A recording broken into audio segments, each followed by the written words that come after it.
Bismillahirrahmanirrahim. Assalamualaikum warahmatullahi wabarakatuh.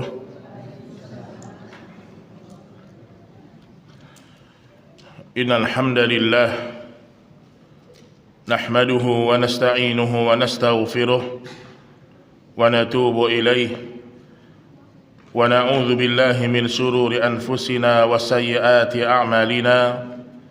من يهده الله فلا مضل له ومن يضلل فلا هادي له أشهد أن لا إله إلا الله وحده لا شريك له وأشهد أن محمدا عبده ورسوله يا أيها الذين آمنوا اتقوا الله حق تقاته ولا تموتن إلا وأنتم مسلمون أما بعد فإن أصدق الحديث كتاب الله وخير الهدي هدي محمد صلى الله عليه وسلم وشر الأمور محدثاتها فإن كل محدثة في الدين بدعة وكل بدعة ضلالة وكل ضلالة في النار. Kaum muslimin dan muslimat, ikhwan dan akhwat rahimani wa rahimakumullah. Alhamdulillah, pada pagi hari ini kita kembali melanjutkan pelajaran kita dari kitab Tauhid, buah karya Syekh Muhammad bin Abdul Wahhab rahimahullahu ta'ala. Dan mudah-mudahan Allah subhanahu wa ta'ala memberikan kepada kita pemahaman yang benar, sehingga dengan pemahaman tersebut kita benar-benar menjadi seorang hamba-hamba Allah yang wafat dalam kondisi bersih dari noda-noda kesyirikan. Karena mereka yang wafat dalam kondisi bersih dari noda-noda kesyirikan, itulah orang-orang yang disebutkan oleh Allah, yauma la yanfa'u malun wala banun illa man atallaha biqalbin salim. Akan datang hari di mana tidak berguna harta dan anak-anak laki-laki kalian kecuali mereka yang berjumpa dengan Allah subhanahu wa ta'ala dengan hati yang salim. Makna hati yang salim adalah hati yang bertauhid, hati yang tidak menyimpan sedikit pun dosa-dosa kesyirikan. Baik Bapak Ibu sekalian rahimani wa rahimakumullah, pertemuan ini kita masuk pada bab yang baru, yaitu di bab 23 atau sebagian penerbit bab 24, yaitu tentang majaa fi sihri, ya, tentang hal-hal yang berkaitan dengan masalah sihir, hal-hal yang berkaitan dengan permasalahan sihir. Baik, kita baca dulu secara global apa yang dituliskan oleh Syekh Muhammad bin Abdul Wahhab rahimahullahu taala. Setelah itu kita akan jelaskan insyaallah. Pertama, di bab ke-24 ini atau sebagian bab 23 berkaitan dengan masalah hukum sihir. Nanti di bab yang berikutnya itu berkaitan dengan masalah-masalah jenis-jenis sihir. Syekh Muhammad bin Abdul Wahhab memasukkan firman Allah dalam surah Al-Baqarah 102. Ini dalil yang pertama. Allah subhanahu wa ta'ala berfirman, kita baca dulu semua ya. Walaqad alimu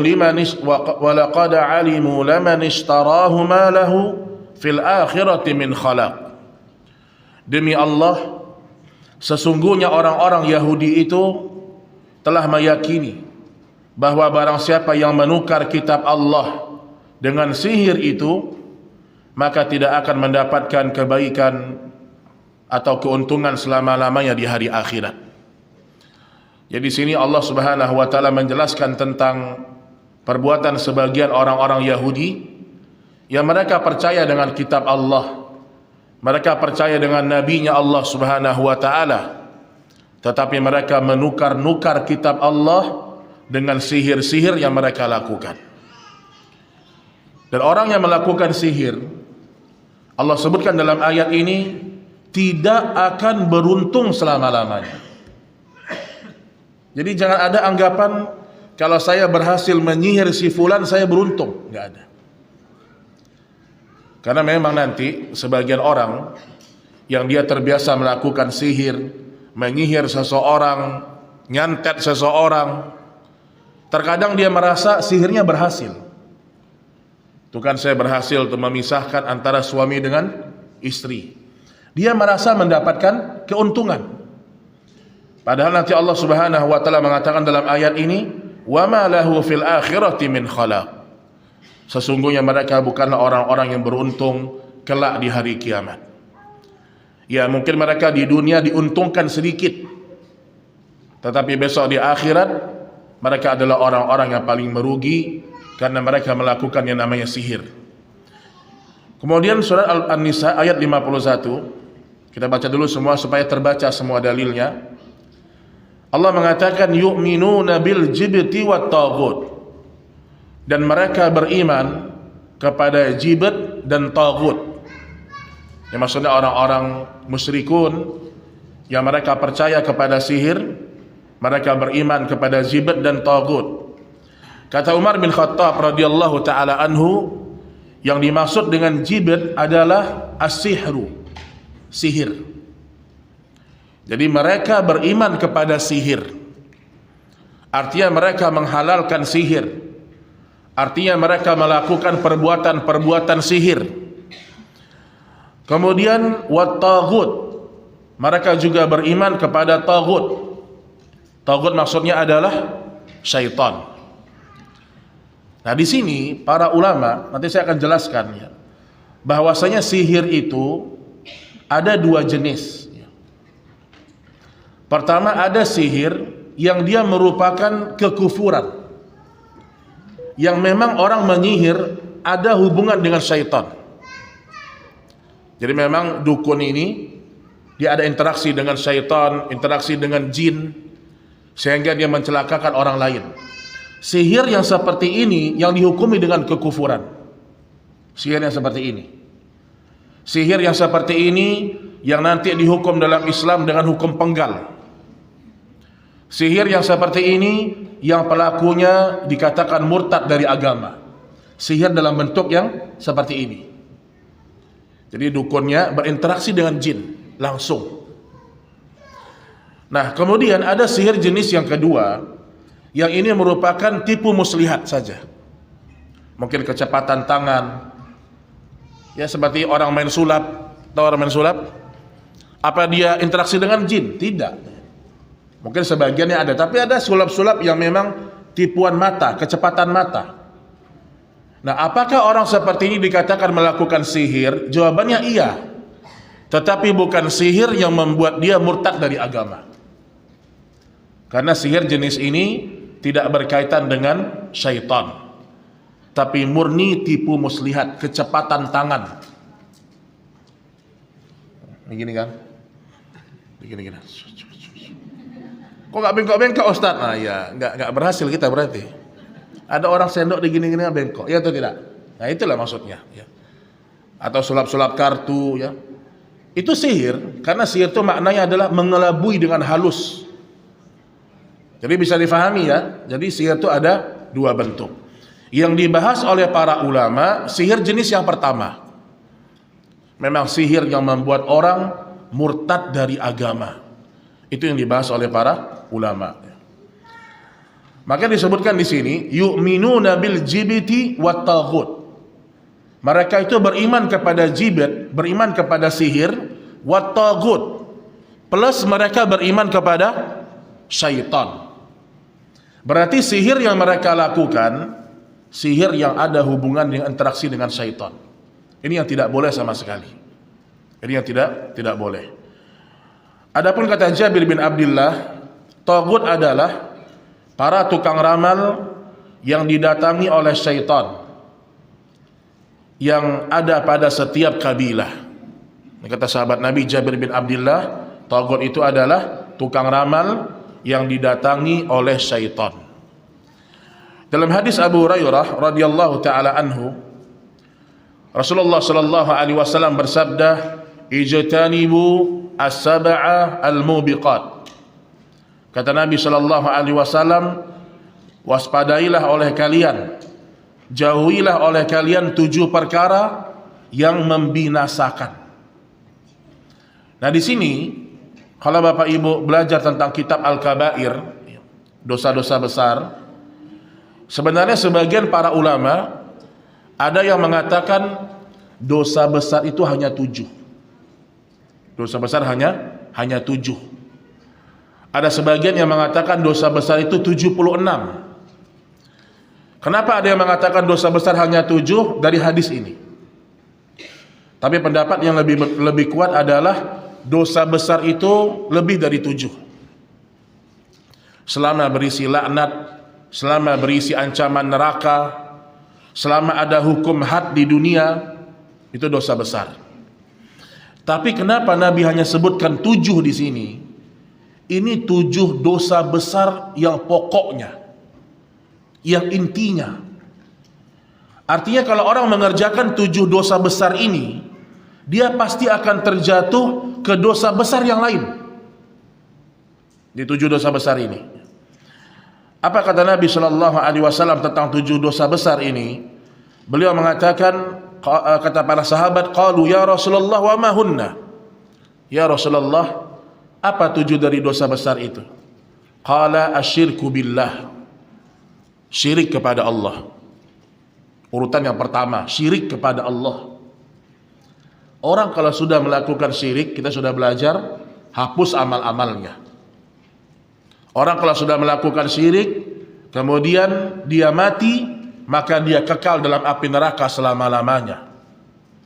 Orang kalau sudah melakukan syirik, kemudian dia mati, maka dia dihukumi sebagai seorang kafir, tidak disolatkan, tidak boleh dimakamkan di pemakaman kaum muslimin.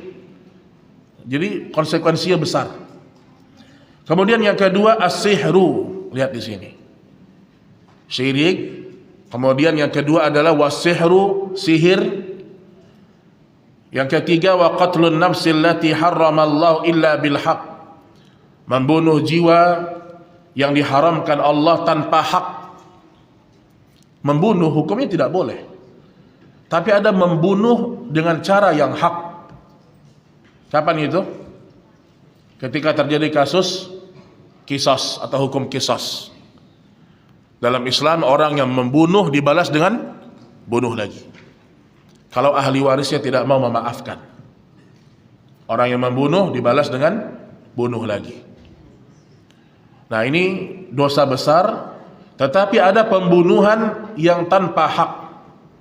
Dia membunuh orang tanpa hak. Ini hukumnya haram dalam Islam. Kemudian yang keempat, wa aklur riba, makan riba. Jadi riba ini, makan riba itu bagian dari dosa besar yang paling pokok. Orang kalau sudah makan riba, maka dia harus bersiap-siap berhadapan dengan Allah. Allah menantang dia untuk perang orang yang riba ini. Ya, jadi orang kalau sudah transaksi riba, satu-satunya dosa yang Allah mengajak perang dengan pelaku dosa tersebut adalah riba. Fa'adhanu biharbim minallahi wa rasulih. Umumkanlah peperangan kepada orang-orang yang melakukan riba karena mereka bermaksiat kepada Allah dan Rasulnya. Makan riba. Kemudian wa aklil malil yatim, makan harta anak yatim. Ini saya pernah bahas di Masjid Istiqamah Kelapa Gading, ya. Harta anak yatim itu tidak boleh dimakan kecuali memang ada kebutuhan yang benar-benar mendesak. Seperti untuk kebutuhan dia, kebutuhan orang yang mengasuhnya, sekedar itu boleh. Tapi tetap yang paling aman, kalau bisa harta anak yatim itu disimpan. Kalau dia takut mungkin berkurang nilainya, maka dia bisniskan boleh. Tetapi harus benar-benar dia meyakini ada keuntungan di balik itu. Karena kalau harta anak yatim itu besar jumlahnya, kalau hanya disimpan, akan terkena zakat setiap tahun. Terkena zakat setiap tahun. Lama-lama berkurang isinya. Tapi dengan dia diputar pada usaha-usaha yang jelas-jelas insya Allah ada keuntungan, itu lebih baik. Itu lebih baik. Kemudian watawalli yaumaz zuhfi. Termasuk dosa besar yang paling pokok, lari dalam peperangan. Lari dalam peperangan. Awalnya semangat berjihad, tiba-tiba lihat musuhnya kok banyak kali, lari dia. Ini termasuk dosa besar, tidak boleh. Kenapa? Karena dengan dia lari dari peperangan, pertama akan membuat pasukan muslimin yang lain juga lari. Itu di antara mudaratnya. Maka Ibnu Taimiyah rahimahullah pernah mengumpamakan antara orang yang berjihad dengan orang yang bersedekah. Kata Syekhul Islam Ibnu Taimiyah, orang yang bersedekah itu seperti orang yang sedang dalam peperangan. Kalau dia berani mengeluarkan sedekahnya, berarti ini orang yang menyerbu pasukan dalam jihad. Adapun orang-orang yang pengecut, dia akan menahan sedekahnya. Ini seperti orang yang lari dari peperangan. Jadi kita kalau sedang mau sedekah itu kita sedang berperang dengan diri kita. Ada orang minta-minta buka dompet kan. Ada merah, hijau, biru, ada 2.000. Masya Allah. Ini sedang berperang dengan diri kita nih. Mau ngasih 100.000 atau 2.000. Ini sama, kita sedang berperang dengan diri kita jemaah. Ada yang pemberani, dia keluarkan 100.000. Ada yang pengecut, ragu-ragu, nanti uang saya kurang, nanti akhirnya dia kasih 2.000. Jadi ingat, setiap bapak ibu bersedekah, kita sedang berperang dengan diri kita. Sedang berperang dengan diri kita. Kemudian wa qadhful muhsanatil ghafilatil mu'minat, yaitu seorang yang menuduh wanita-wanita mukmin yang menjaga dirinya dengan baik melakukan dosa zina. Jadi menuduh zina terhadap wanita yang terjaga dirinya dari perbuatan dosa, yang tidak memikirkan untuk melakukan dosa serta beriman kepada Allah. Jadi di sini syahidnya, di sini poinnya adalah as-sihru tadi. Ya, jadi poinnya di sini ternyata sihir itu bagian dari 7 pokok dosa-dosa besar. Baik, kita baca dulu dalil semuanya ya dalam bab ini. Kemudian Jundub bin Abdillah, Rasulullah bersabda dalam hadis yang marfu. Dalam hadis yang marfu. Saya pernah sebutkan marfu apa maksudnya ibu-ibu? Marfu, hadis marfu. Nah, ya. Jadi kalau riwayat yang marfu berarti itu ucapannya sampai kepada Rasulullah.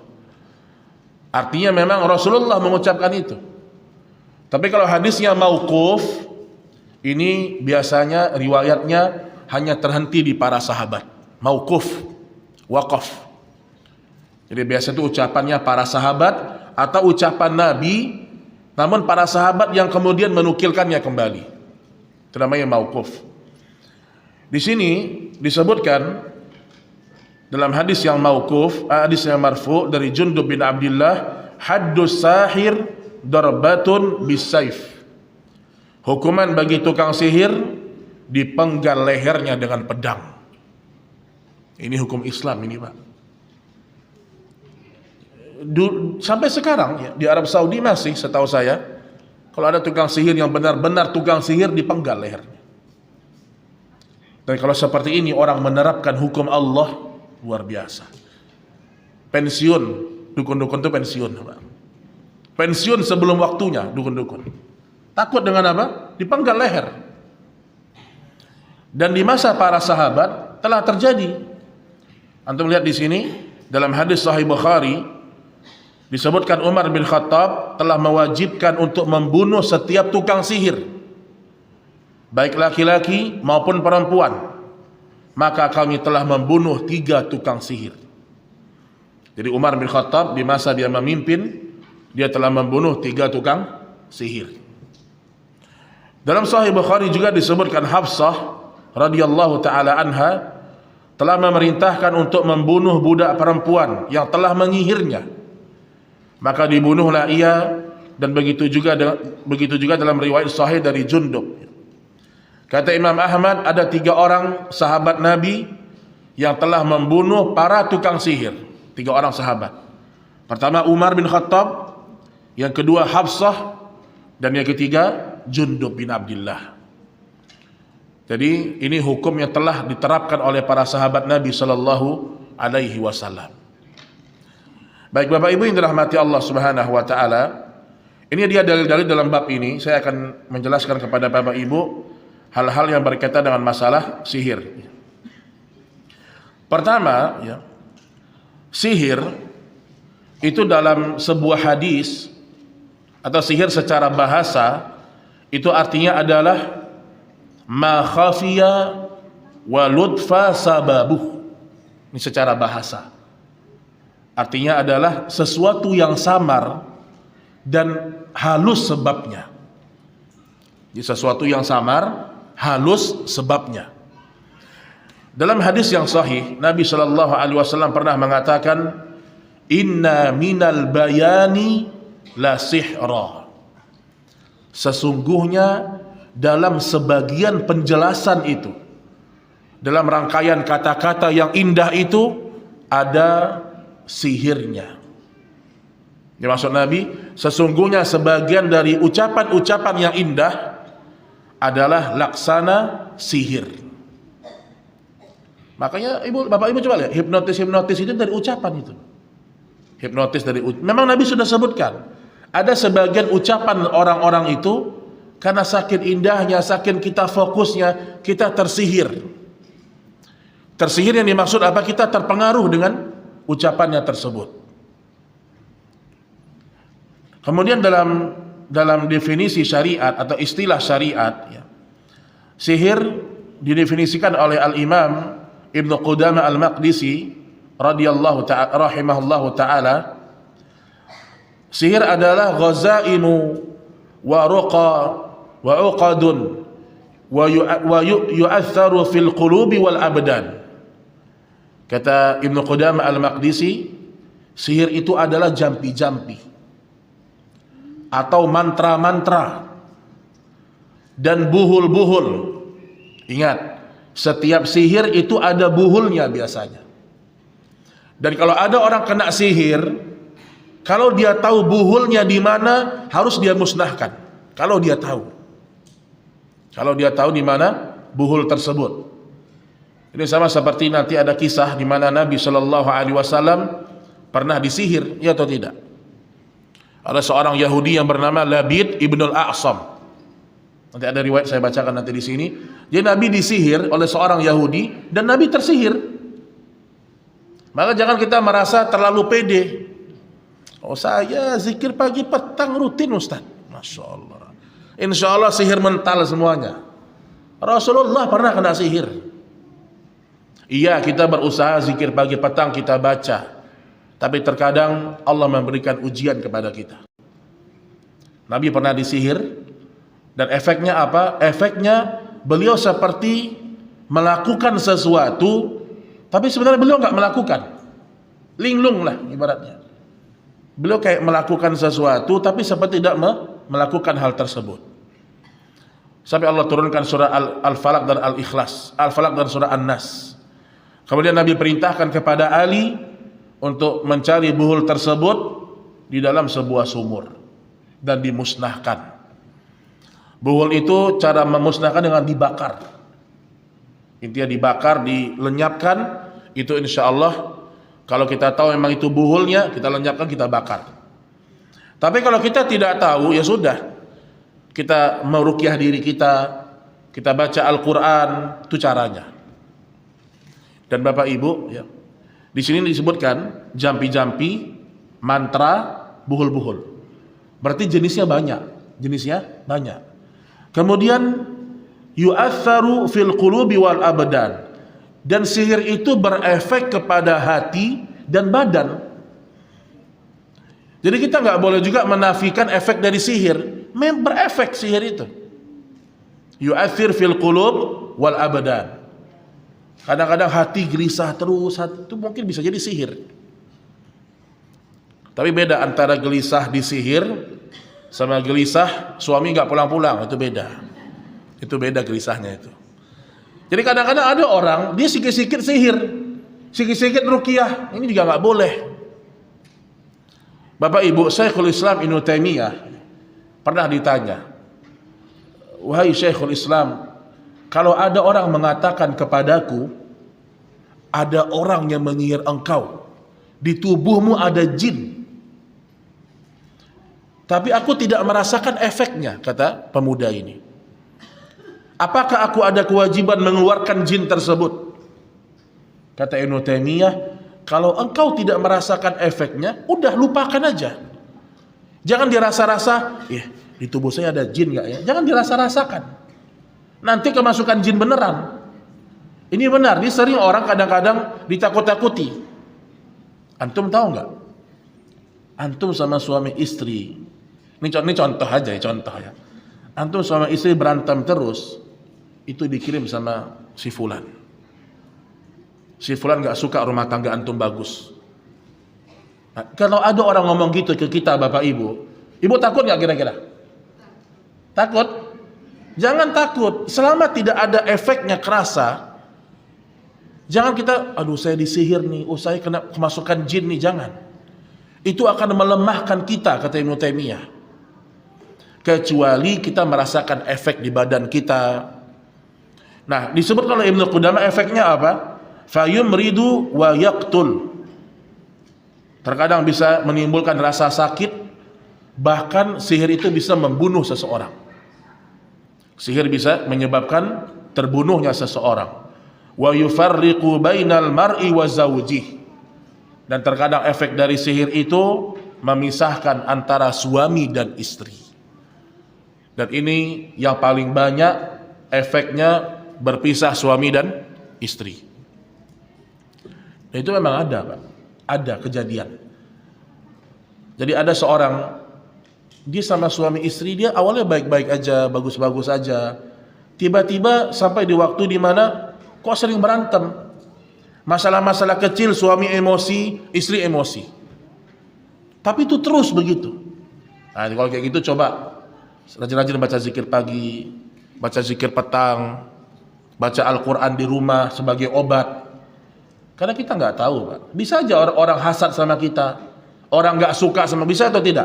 Bisa.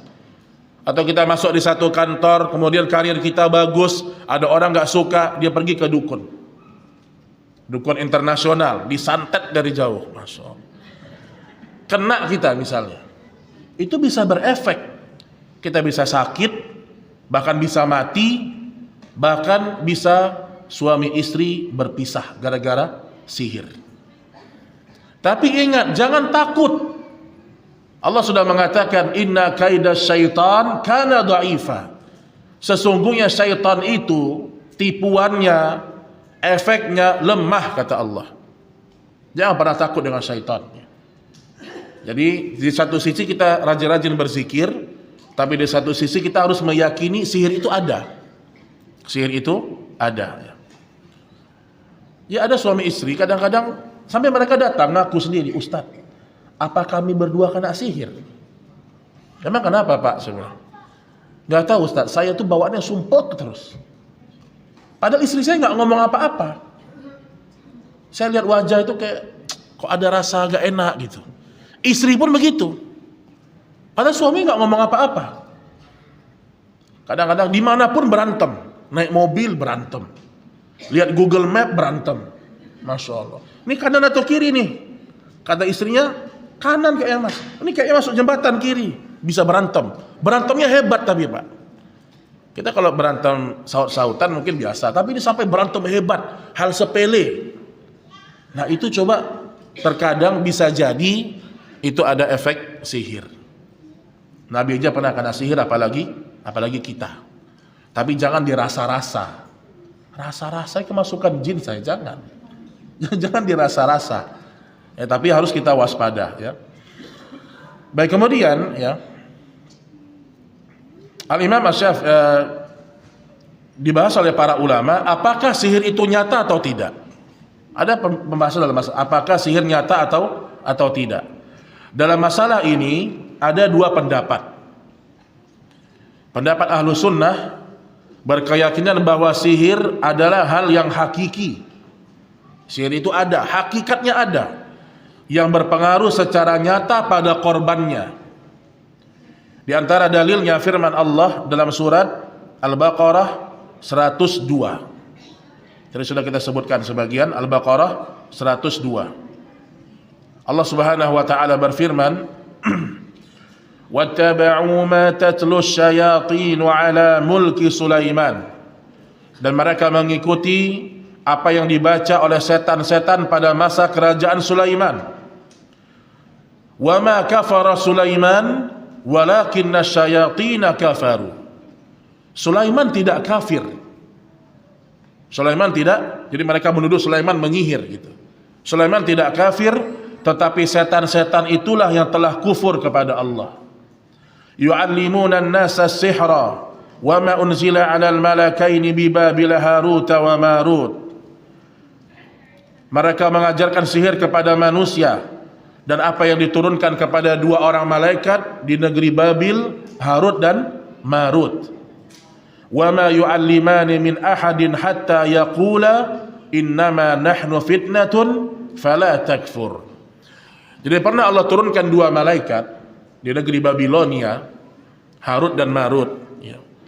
Malaikat ini turun sebenarnya tujuannya untuk memahamkan kepada masyarakat bahwasanya yang sihir itu kayak gini loh, ini sihir seperti ini nggak boleh, itu maksudnya. Jadi bukan malaikat mengajak orang melakukan sihir, tidak.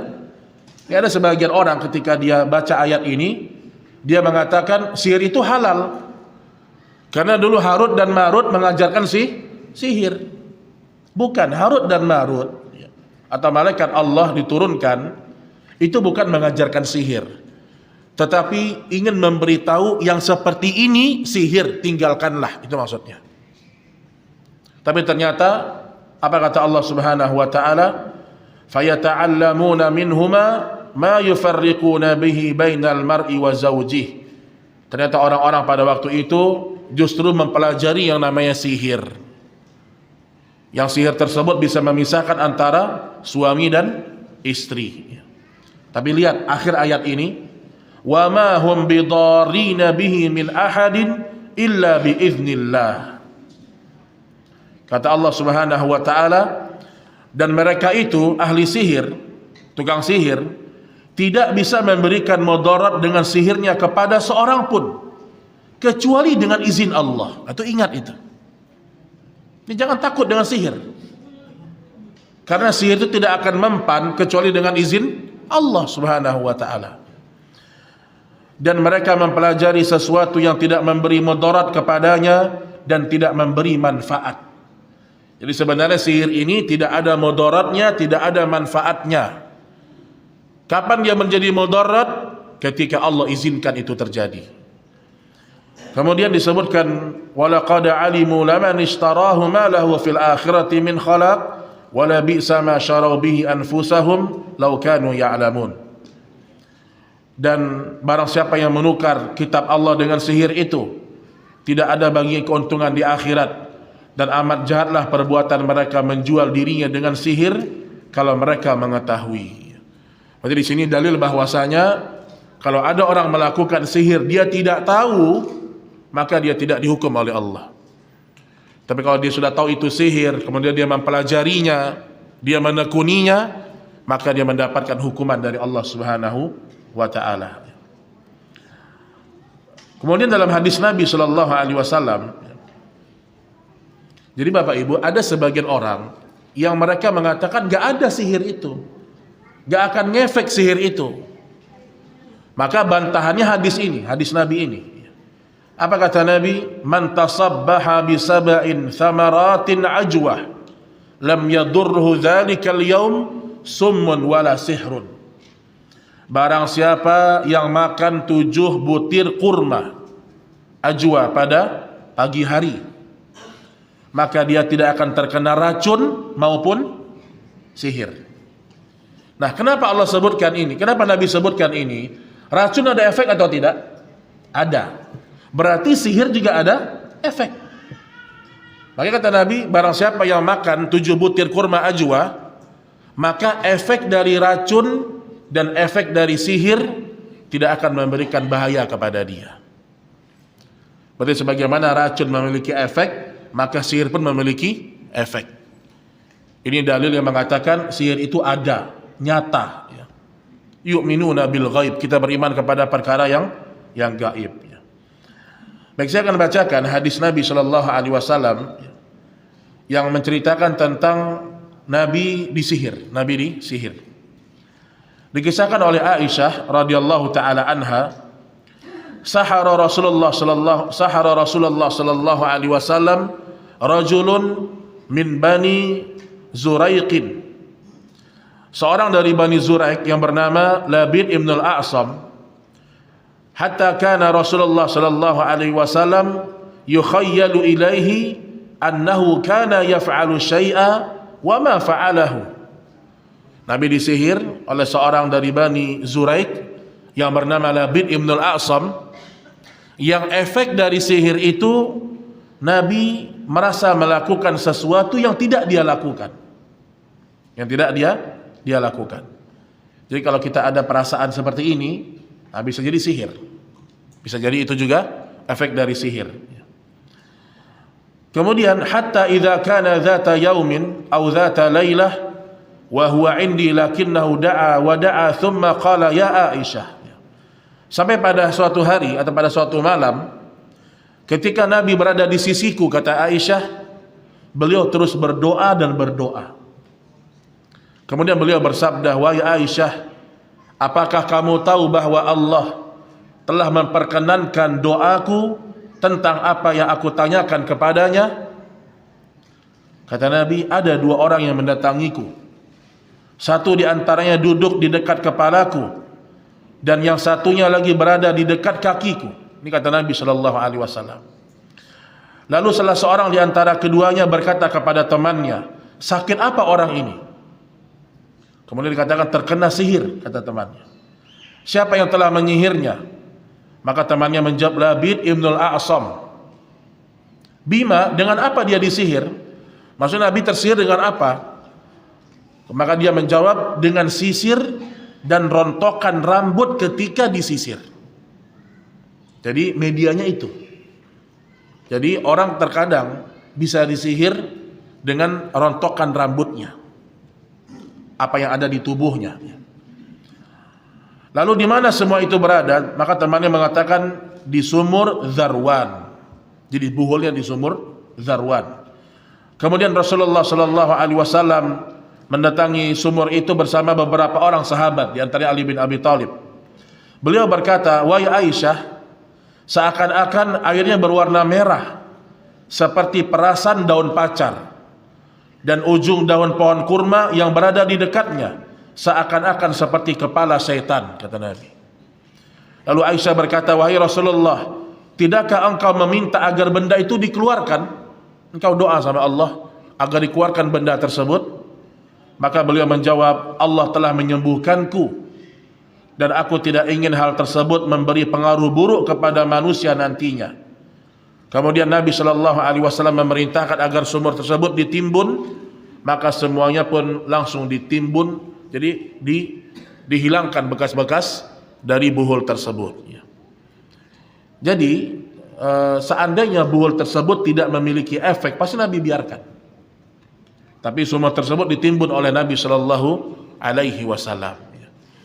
Jadi Bapak Ibu yang dirahmati Allah, ini ada beberapa riwayat ya. Salah satunya disebutkan ditimbun di sumur Zarwan. Makanya hati-hati dari media-media yang bisa membuat orang menyihir kita. Dari bekas rontokan rambut aja bisa. Bisa dari rontokan rambut. Apalagi dari foto. Wah, foto makin cepat. Nah itu nyata, itu ada jemaah. Jangan nggak percaya, alah nggak ada. Ini teknologi canggih, nggak mungkin nusuk mata di foto, mata kita sakit. Itu bisa, Pak. Itu namanya sihir. Itu namanya sihir. Maka jangan suka selfie-selfie, foto-foto nggak jelas, jangan. Nanti di capture sama orang, bisa jadi media sihir. Bisa jadi media sihir. Sebagaimana Nabi pernah disihir, sebelumnya Nabi Musa juga pernah disihir. Sebagaimana Allah sebutkan dalam surat Thaha 66 sampai 67. Jadi kisah Nabi Muhammad disihir, ternyata Nabi sebelum beliau juga pernah disihir, seperti Nabi Musa alaihissalam. Apalagi Nabi Musa hidup di masa memang orang sedang sedang viral-viralnya main sihir di masa Nabi Musa alaihissalam. Allah mengatakan, qala bal alqu, berkata Musa, silakan kamu sekalian melemparkan tongkat itu. Fa idza hibaluhum wa asiyuhum yukhayyalu ilaihi min sihrihim annaha tas'a. Maka tiba-tiba tali-tali dan tongkat-tongkat mereka terbayang oleh Musa seakan-akan ia merayap cepat lantaran sihir mereka. Fa aujasa fi nafsihi khifatan Musa. Maka Musa merasa takut di dalam hatinya. Jadi ketika tukang-tukang sihir melemparkan tongkat-tongkatnya, apa kata Allah di sini? Yukhayyalu ilaihi min sihrihim. Maka tiba-tiba Musa seakan-akan dikhayalkan kepadanya itu tongkat-tongkat jadi ular. Nah, di sini Bapak Ibu ingat, tukang sihir itu beda dengan mukjizatnya Nabi Musa dulu. Jadi kalau zaman Nabi Musa kan banyak tukang sihir tuh, dilemparkan tongkat jadi ular. Sebenarnya tongkatnya tetap tongkat, tapi yukhayyalu ilaih, tapi dipengaruhi matanya Nabi Musa seakan-akan itu menjadi ular. Ini yang tadi saya sebutkan, tipu muslihat. Makanya tukang sihirnya Fir'aun, ketika Allah memberikan mukjizat kepada Musa dan tongkatnya Musa benar-benar jadi ular, bukan tipu muslihat, jadi ular beneran. Semua tukang sihir tersebut taubat kepada Allah. Berarti ini Musa, ini bukan tukang sihir, ini murni mukjizat dari Rabbnya. Murni mukjizat dari Rabbnya. Jadi ternyata Nabi Musa saja pernah juga disihir dan dikhayalkan kepadanya tongkat-tongkat tersebut menjadi ular. Padahal itu hanya tipu muslihat. Baik, ma'asyiral muslimin rahimani wa rahimakumullah. Ada pendapat yang kedua, ini pendapat dari Mu'tazilah ya. Saya bacakan sekilas saja ya. Orang-orang Mu'tazilah dan beberapa para ulama yang terpengaruh oleh pemahaman mereka seperti Ibnu Hazm, kemudian Abu Mansur Al-Maturidi, berpendapat bahwa sihir itu hanya takhyil, khayalan, dan tidak ada hakikatnya. Jadi ada pendapat dari Mu'tazilah, di kelompok sesat, mereka mengatakan sihir tidak ada efeknya. Itu hanya tipu muslihat. Tetapi ahlu sunnah meyakini bahwasanya sihir itu benar-benar ada. Dalam surah Al-A'raf 116 Allah menceritakan tentang sihirnya Musa ya, atau tentang kisah sihir di masa Nabi Musa. Qala alqu, Musa menjawab, lemparkanlah lebih dahulu. Falamma alqaw saharu a'yunan nas wastarhabuhum wa ja'u bisihrin 'adzim. Maka tatkala mereka melemparkan, mereka menyulap mata orang dan menjadikan orang banyak itu takut, serta mereka mendatangkan sihir yang besar dan menakjubkan. Jadi mukjizat pada para nabi itu Allah sesuaikan dengan peristiwa yang viral di masa itu. Masa Nabi Musa orang main sihir, Allah datangkan mukjizat Musa seperti sihir, seakan-akan sihir. Contoh lagi di masa Nabi Muhammad SAW, orang senang bersyair, sikit-sikit syair. Setiap Jumat pagi mereka bersyair. Maka Allah turunkan Al-Quran untuk mengungguli atau menyaingi syair-syair mereka. Kan Al-Quran itu lafaznya luar biasa ya, berisi kalimat-kalimat yang sangat indah. Makanya Umar bin Khattab Bapak Ibu, Umar ini salah satu orang yang paling indah syairnya di masa itu, paling jago bersyair. Ketika turun Al-Quran, maka dia tahu bahwasanya ini mustahil orang yang buat, karena sangat begitu menakjubkan kalimat-kalimatnya. Maka disebutkan ketika turun Al-Quran, maka Umar bin Khattab radhiyallahu taala anhu, beliau meninggalkan syair-syairnya dan fokus untuk membaca Al-Quranul Karim. Jadi semua mukjizat itu disesuaikan dengan kejadian-kejadian yang viral di masa para nabi dan para rasul. Baik kaum muslimin dan muslimat rahimani wa rahimakumullah. Baik, ini dia beberapa dalil yang bisa kita sampaikan pada pertemuan kali ini. Jadi kita terhenti di bab ke-23 atau bab 24 berkaitan dengan masalah sihir. Nanti kita akan lanjutkan insyaallah di bab yang berikutnya, itu berkaitan dengan bayan syai'un min anwa'is sihir, yaitu jenis-jenis sihir, jenis-jenis sihir. Baik, wallahu a'lam bissawab. Sebelum kita akhiri, kalau ada pertanyaan dipersilahkan Bapak Ibu sekalian. Silahkan jemaah. Ya, fadhal. Ini ada mic ya, silahkan kasih mic. Ibu-ibu ini mic, Ibu. Bismillah.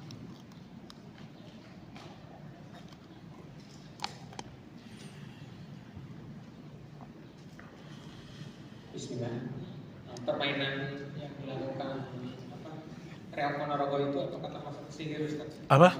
Reok. Reok itu gimana reok tuh? Reok Ponorogo. Reok kuda lumping gitu kan. Terus? Sampai kayak pasukan jin. Oh baik. Reok Ponorogo ini gimana sih bentuknya?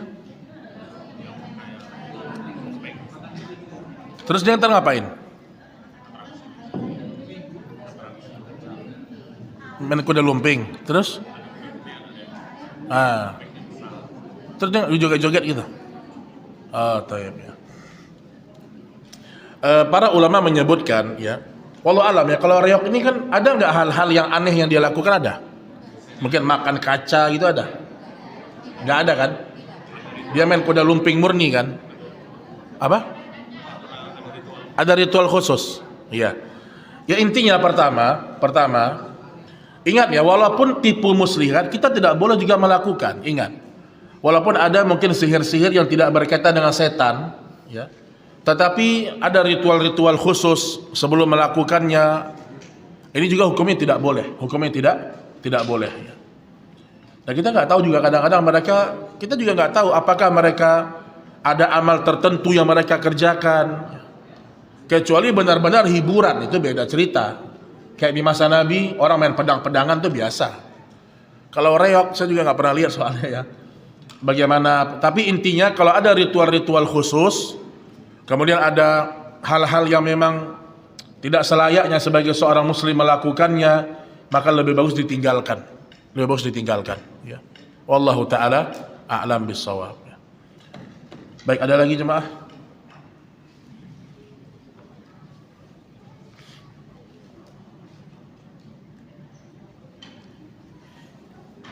Ya, silakan Bu. Mana Bu?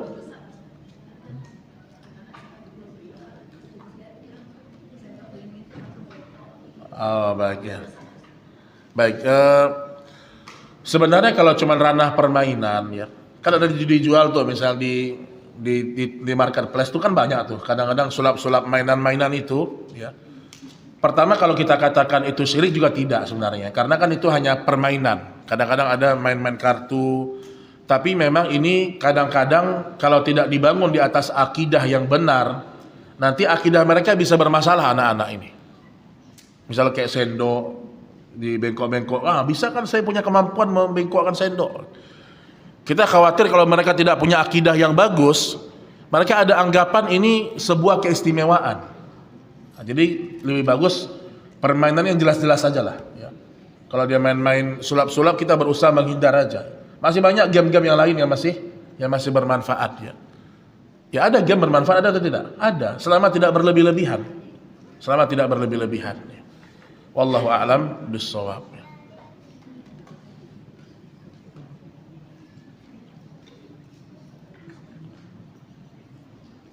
Baik, masih ada jemaah?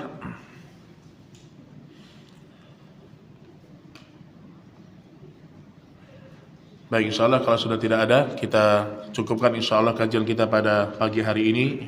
Mudah-mudahan Allah Subhanahu wa taala memberikan taufik kepada kita, dan mudah-mudahan Allah jauhkan kita dari sihir-sihir yang bisa memberikan mudarat kepada kita, dan kita menjadi orang-orang yang senantiasa menegakkan tauhid, menegakkan la ilaha illallah. Nakhtatim bihadzal qadar, subhanakallahumma wa bihamdik, Asyhadu an la ilaha illa anta astaghfiruka wa atubu ilaik. Assalamualaikum warahmatullahi wabarakatuh.